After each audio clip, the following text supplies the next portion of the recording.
entrenched special interests to make it happen. He sent a clear message early in his term that the business community is not the enemy. He cut business taxes by $2.3 billion over 5 years. His workforce in the state government is 10,000 fewer employees. His 2% property tax cut replaced this annual situation we had before he arrived, where we were seeing 5 to 7% annual property tax increases. There are thousands of jobs in Morris County today because state government finally asked the business community, how can we help you? How can we help you stay in New Jersey? And I can name Honeywell, I can name Realogy, I can name Bear, I can name UPS, which is coming here with 800 new jobs. Last few weeks, $200 million cut in unemployment taxes for the business community. So the bottom line is that Gov Christie has championed all the things we do every day in our businesses. Control our costs, control our headcount, think about innovation, think about what our customers want. So please join me in welcoming our get the hell off the beach 55th governor of the great state of New Jersey, the Honorable Gov Christie.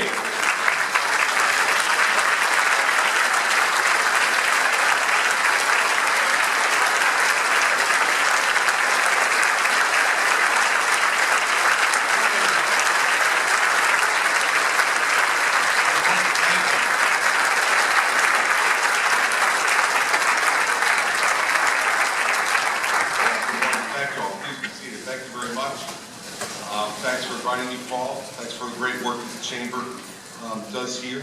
And before we start talking about business issues and have time to take your questions as well, obviously the events over the weekend in Orlando, Florida are astonishing.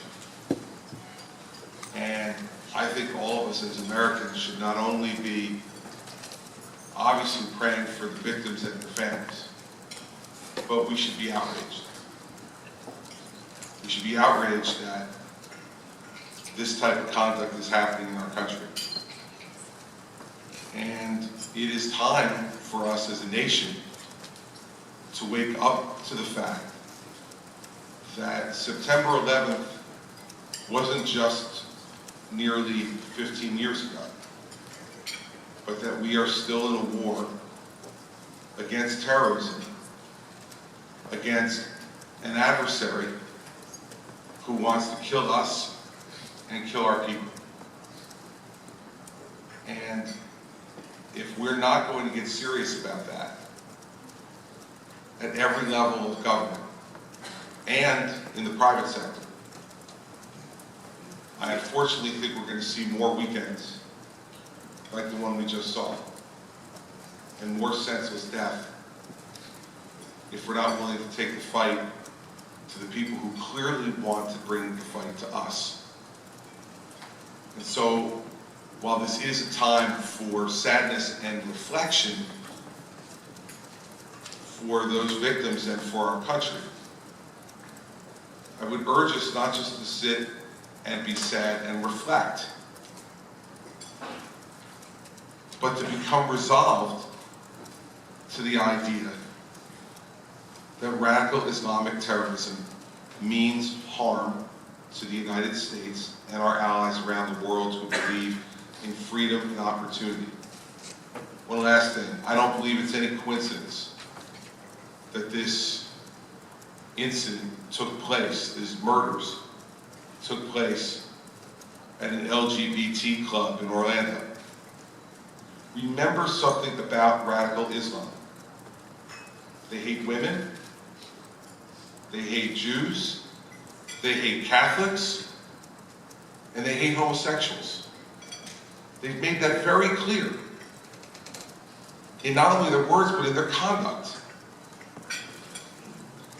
So is this a hate crime? Yes, technically it is. But it is an act of terror by people who are acting upon their philosophy. that if you are not like them, if you do not believe what they believe, that you deserve to die. This is a philosophy that needs to be met head on by people who believe like I do, and as I know the people in this audience do. That people should be able to live their lives in freedom, not only political freedom, but freedom to choose the lifestyle that makes them happy. And that is embedded in the founding document of this country. I've always said that one of the things that makes America most spectacular, not only currently, but in world history, is that our founding document cites 3 God-given rights. The right to life, the right to liberty, and the last one, unique in world history, the pursuit of happiness. No other nation in the world's history was founded upon the belief that each and every one of our citizens has a God-given right to pursue happiness as they see it. Our adversaries around the world in the radical Islamic terrorism do not believe that. We do. And we need to decide whether it's something we're willing to fight for or not.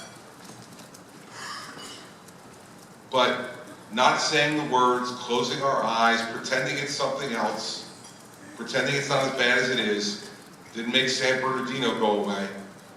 It's not going to make Orlando go away. Or whatever the next city is that we identify as a place where murder is done by terrorists. So I'm not going to be one of those people in public life this morning who's navel-gazing and wondering how perhaps it's our fault that this hate exists in the world. It is not our fault that this hate exists in the world. But it is our responsibility, in my opinion, to eradicate this hate from the world. And so yes, pray for the victims and their families, absolutely. We are a loving and compassionate nation. But also, we are a nation that was founded on fighting for things that are worth fighting for. And we must also get America back in gear to begin to fight for those things again. If we do, we'll once again be the leaders of the world, and the world will once again be a more peaceful and prosperous place. But continuing to sit by and not be willing to say these words continues, in my view, to leave us in a state that will not bring peace, but will bring more violence. You care about that as mothers and fathers. Forget about it as businessmen and women. And I know you care about it as Americans. So I didn't want to start talking this morning without mentioning those issues and my view on it. We need to come together as a nation to fight this fight. Because believe me, everybody, they're bringing the fight to us. Whether we want it or not, whether we like it or not, they're bringing the fight to us. So we can either sit back and take it, or we can make them understand there is a price to pay for killing Americans. There is a price to pay for advocating the killing of people based upon their sexual orientation. There is a price to pay for impeding our citizens' God-given right to pursue happiness as they see it. So I hope you'll be resolved to that too. If you are, then America will continue to lead the world in a way that not only is good for Americans, but is good for everyone else who believes in those principles around the world.